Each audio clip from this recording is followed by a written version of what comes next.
All right, let's bring in Omar Baddar, who is a member of the National Policy Council over at the Arab American Institute, which is a nonprofit organization that advocates for the interests of Arab Americans. He joins us now from Washington. Omar, good to have you on the show. Let me ask you what the feeling is there. I mean, is there a shift in the sentiment for the Palestinians, the cause in the United States? Because I'm picking up a little bit of that from the Biden administration when you look at the statements that have been coming out, especially in the last 3-4 days. Yeah, well, certainly there's significant pressure that the Biden administration is now feeling from the Arab American community, the American Palestinian community, the American Muslim community, and allies of Palestinians more broadly, that is forcing the Biden administration to wrestle with this question of extending the ceasefire and applying pressure to de escalate. However, at the end of the day, Israel seems absolutely intent on denying Hamas any possibility for a political victory out of this, which means they are intent on continuing this war. And the only way that's going to stop is if the United States applies meaningful pressure by the form of withholding U.S. military funding for Israel or changing the U.S. diplomatic posture. And it doesn't seem quite clear yet that the Biden administration is willing to go quite that far to apply the pressure that is needed to fundamentally change the way that Israel is choosing to behave towards Gaza in the meantime. Here's another possibility in terms of maybe delaying the war. If this momentum that we're seeing in the last 4 days continues in terms of hostages that are being freed, this is a possibility that could extend the return to war. Yeah, there's no question that the longer this goes on, there's clearly significant pressure from around the world. Frankly, just the size of the demonstrations that have taken place all over the world demanding an end to this onslaught in Gaza have been absolutely massive. And there is a bit of loss of momentum the longer that this pause takes place. However, we have to remember that Netanyahu is in a position where he knows the political cost, that basically he's very likely going to be thrown out of office the second this quote unquote emergency or war is over. So Netanyahu is personally very invested in making sure that this goes on as long as possible in order for him to try to figure out a way for him to hold on to power and remain in office. And this is the tension that we ultimately have, is that key policymakers within Israel understand the significant pressure there is internationally for an end to the slaughter that is taking place in Gaza, the genocidal violence that has killed thousands upon thousands of children in Gaza. But nonetheless, they are more interested in their personal political survival than they are in any kind of positive outcome that benefits everyone in the process. And this is going to be where the rubber meets the road, and seeing whether we can bring enough pressure to bear on these policymakers to force them to change their behavior and to essentially put the basic necessities of decent human life and the prospects of a better future ahead of their own narrow political survival. And that's the big question right now.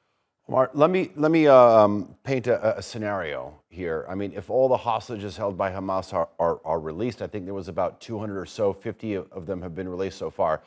And if Israel follows through with its promise to eradicate Hamas in Gaza, as they've previously stated, what position does this put Netanyahu in? Yeah, I mean, look, the question of eradicating Hamas is basically a political non starter. It is an unachievable goal. In order to get there, you effectively would have to utterly destroy the Gaza Strip. And that seems to be a price that Netanyahu is perfectly willing to pay because he's not the one paying for it. Obviously, it's a price that he's imposing on Palestinians. And setting such an unachievable goal from the get go, he's put himself in a corner right now that he doesn't know how to back out of.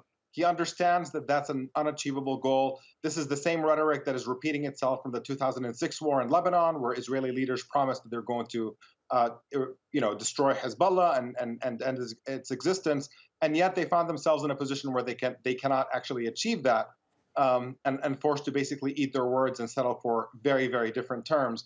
And at this point, the question is, given the magnitude of the political gain that Hamas has basically gained throughout this entire process, is Netanyahu willing to allow them to have that victory, or is he going to fight tooth and nail to the very, very end, no matter how many lives it takes, no matter how many Palestinian families he obliterates, no matter how many Israeli soldiers are killed in the process, in order for him to deny that political victory and try to force an Israeli political victory out of this, which seems practically impossible at this point.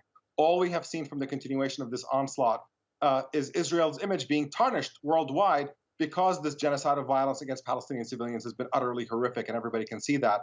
And ultimately, the only way we're going to achieve something more positive is for Israel to fundamentally change the way it interacts with Palestinians, to start understanding that there is no way around granting Palestinians freedom and the ability to live with human rights on their own land.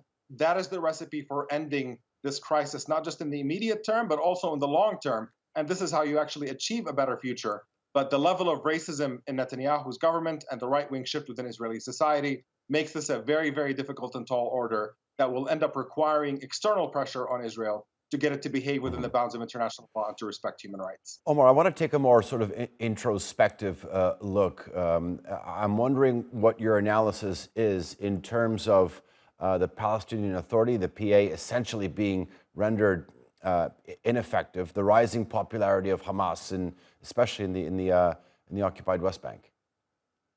Yeah, the Palestinian Authority has been practically a non-entity for quite a while. It's an entity that has been brought into power and as a means of controlling the Palestinian population, to provide administrative services, collecting garbage, running schools, and providing security effectively for Israel through that security coordination. But they have no political independence of any sort, and they can't fight meaningfully for Palestinian freedom and liberation in any meaningful sense, because Israel simply does not allow them to.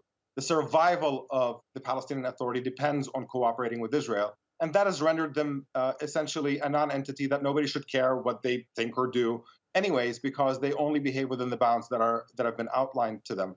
This is in sharp contrast with Hamas, that even though they have engaged in acts of violence that are unjustified and indefensible, are nonetheless behaving independently and imposing certain conditions on Israel that the Palestinian Authority could never dream of.